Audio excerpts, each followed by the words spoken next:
我就感觉吧，我女儿一天活的可纠结了。当你让她读这2个字母 LV， 当你问她姥姥想买的包是啥 LV， 当你问她弟弟的屁屁上带的是啥 diaper， 当你问她姥姥管她叫啥，爸爸接着，爸爸接着当你问她你应该管太奶的老伴儿叫啥， ，great grandfather， 当你问她你太奶自己管她老伴儿叫啥，窝囊废，窝囊废。哎，你们大多数的人如果去想象我每天的生活，是不是感觉应该是挺幸福？有一个还不错的工作，每天回家一开门，有一个大胖娇妻给我提供一个坚实可靠的臂弯，2个可爱的孩子发出银铃般的笑声，然后我就像电视剧里独立女性大女主一样，给自己装呼的端起来一杯香槟，享受家庭和事业平衡下的幸福。完全不是。就昨天晚上，我被大胖媳妇给气哭了，自己给自己关厕所，哭了10分钟。我昨天的工作特别忙，我刚出差回来，从机场直接到了一个很远的地方拍东西，拍了一下午也没拍完。这是我女儿就放学了，得有人接她。完，我老公人没了，我就让阿姨替她去。结果那阿姨刚来，给我打电话说找不着我女儿校车的下车点，是给我急的。那么我老公哪去了呢？人丢了。他本来是记得的，我教过他下班之后怎么去找那个地铁站。结果去地铁站的路上呢，人家饿了，顺着烤冷面那边人就去了，找到了烤冷面，也吃着了烤冷面，但不知道咋折返了。我说你不记得你路过什么地标吗？他说我记得，我是在兰州拉面那儿拐的弯。但是返程的时候，我发现有数家兰州拉面都长一样，所以他迷失兰州了，迷失兰州了。他这1个月丢4次了，而且不光是丢，就啥大事小事都得是找我帮他。每一次我不耐烦了跟他喊，他就是示弱加撒娇。那我不认识汉字嘛，那我说汉语别人听不懂嘛，那你说我怎么办？那你就帮帮人家嘛。然后我就没招了，我就那你说我怎么办？那我就帮帮人家了，他也挺可怜的，那就都我操心我管吧。有的时候我都觉得大胖媳妇表面的憨傻有可能是个世纪骗局，他实际上是个 AI， 他的出厂设置就是为了制服我生产的，我就没有招。他这个性格在视频里可能是可爱，但在现实里就是克我。最后我把他给找着了，给整回家了。一回家那是一个鸡飞狗跳啊，拿铁把载奥达的气球给咬了，然后引爆的爆炸声把自己给吓哭了，俩人撕了起来了。我爸过来给我们做饭，问我啥东西都在哪儿。阿姨过来跟我说要给拿铁明天预约打什么什么针。我女儿过来跟我说明天学校需要什么什么什么东西，拿铁就是一个哇哇哭。因为在这个家里，每个人和每个人之间都有语言障碍，只有我是交通枢纽，只有我在这解决问题。我这个枢纽都快崩了，人我老公还没进5环呢。吃饭的时候，我这边工作之前录的一个东西，甲方一直不满意。我说现在大家都小一点声，嘘，妈妈需要录一个东西。我老公说 You need a break from work。我爸说这菜要凉了啊。我女儿说 Why？ 我儿子说咋的？我就嫌烦，我说我吃完了，你们赶紧吃。然后我就自己回卧室里去把门一关，重新一遍一遍整。你说谁工作时候不心烦吧？等我好不容易整完的时候，我出来饿的都快突突了，我想坐下吃口饭，一口都没有了，盘子刮得干干净净，一根菜都没给我剩。我就问我老公，我说我的饭呢？他说你不是说你吃晚饭了吗？我都吃了，那不能浪费。我没办法，拿起手机就给自己点外卖。那时候心里还是有一丝委屈的，就上来那个钻牛角尖的劲儿了，越心越委屈，然后自己进厕所气哭了。我老公都没明白咋回事，在外边问我你拉肚子了？你咋这么长时间不出来呢？我说我吃着啥了？我拉肚子，我拿啥拉呀？我爸感觉到气氛不对，赶紧过来劝我，跟我说这个男的和女的吧，天生基因就不一样。女的天生就比较会照顾人，就心细，就更容易操心；男的天生就心粗，所以你别生气。我说我最不爱听的就是这句话。我曾经就听过一个男生说啊，我真希望我这辈子有个姐姐，因为姐姐就是特别会照顾人，又能照顾我，又能替我照顾好爸妈。他觉得说的一点问题都没有。我就想说，你姐生下来是还债的呀，你命里缺火，你姐命里缺活，生下来就想干活，能不能不把现实问题推卸成物种问题？哪有哪个物种生下来就会照顾人，都是后天逼出来的。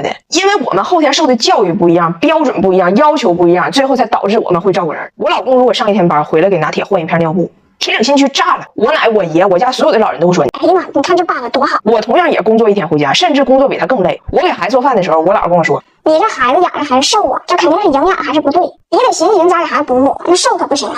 从来要求的不一样，标准都不一样，所以女生天生会照顾人是最大的谎言。我们不是天生会，我们只是想当一个好女性，当一个好妈妈，这个高考分数线更高锻炼出来的。然后我今天说这些不是吐槽我的生活啊，我的生活也没有啥悲惨的。我觉得任何的妈妈，不管你的工作表面上是很光鲜的还是很平凡的，回到家的繁琐都是一样的。我就是想跟所有年轻的女性、年轻的妈妈们说，不要总是那么喜欢自我反省、自我谴责，也不用那么轻易的就对周围的一切产生同情、愧疚，然后把所有的压力都压到自己身上，还觉得自己做的不够好。其实别人也不一定多心疼你，人都习惯了。别学咱们妈妈那代人，就是我很苦，我打碎了牙往肚里咽。你有那个牙，你往肚里咽干啥呀？你咬它，你咬它呀！世界杯开始了，我跟大胖媳妇一起看的开幕式。哎，你说他一个加拿大人，还给他看的贼嫌弃，说他看不了，因为他有北京奥运会开幕式后遗症。还问我说，哎，你有没有这种感觉？就北京奥运会开幕式之后哈，就看不了任何世界盛世的。就之后任何的开幕式看着就觉得淡，有点晃的上，就感觉张艺谋导演用手机剪出来的开幕式都比这强。他说，当年我看北京奥运会的时候，我记得可清楚了，就看一群人离远就乱七八糟就出来了，就蔓延就扩散，然后咔一下就变队形了，吓你一激灵啊！变完队形咔变色了，变完色咔换色了，换色之后咔部分换色了，就唰，最后出来个糊，然后全场灯都灭了吧，我以为完事儿了，还亮，眼睛一闭一睁，出来8000个否。眼睛一闭再睁，出来的地球和一个长发短脖男子，永远一家人那种感觉。然后放鞭炮也是，先近景给一些就是世俗的烟火，然后咔切远景，几个大脚丫朝你啪，就你明白我意思不？就你看到的每一幕每一秒后边都有小反转、小巧思。所以我看完北京奥运会开幕式，我就有后遗症，我就控制不住，老想等那个反转，等巧思。但是人家是真没有。你看这开幕式啊，也出了一堆人溜达的出来了，我等着啊就咔换队形了，人溜达下去了，完事儿了。完也整出来一堆吉祥物，我就等着，我就寻思咋的，得帮家中间蹦，飞出来一堆鸽子，然后其中有一个长发短脖鸽，就然后咵一脚一个点球，把圣火就给点燃了，然后全场鸽子咔全变色了，只有中间对角线区域的些许白鸽子没有变，奇变偶不变，颜色看象限，然后突然咔所有的鸽子都停飞，那些白色的鸽子在球场的中间就汇聚成了一个醒目的卡塔，就我心中期待的好像是这种感觉。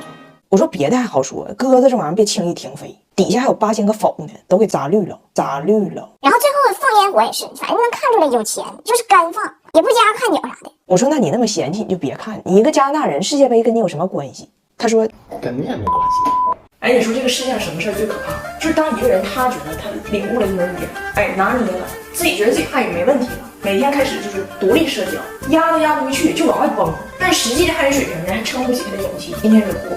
有一天，我妈领我们开车去郊区，路过了一片山，咱也不知道为啥，我妈在那片山上就给自己的将来置办了一个公墓。我妈就指那山说：“我的墓地在这儿。”我老公就听懂了“墓地”这个词儿，欣喜若狂。就你还记得咱小时候学英语那种感觉不？就一听力，嘎听到一个自己会的词儿，我知道 abandon 啥意思忘了，但是 abandon 就光抓这词儿了，别的全忘听了，就那种感觉。他就捕捉着这个墓地了，他理解的墓地是目的地、目标地点 destination， 都不等我翻译啊！我妈刚说完了，我的墓地在山上，他直接就回答我的墓地在北京，我的墓地在北京。我妈说啊，那你的墓地为啥是北京啊？是不是因为北京大，晚上可以跑出来随便玩？我老公说，那你的墓地为什么在山上啊？是不是因为山上大，晚上可以跑出来随便玩？哎呦我的妈！我妈以为他故意抬杠呢，我妈也抬上了啊！你放心，如果我真有那一天，我上山了也会想着回来找你的。我晚上出来玩也把你带走，一起玩啊！我老公说啊，那妈妈你放心，如果我真有那一天，我也会想着回来找你的。我不管啥时候出去玩，我都会想着把你带走的，把你带走的。回来我跟他说，我说墓地啊是人走了以后长眠的地方，它不是目的地。我老公说，那从哲学的角度来讲，还是目的地吗？ Final destination。我说的没有问题。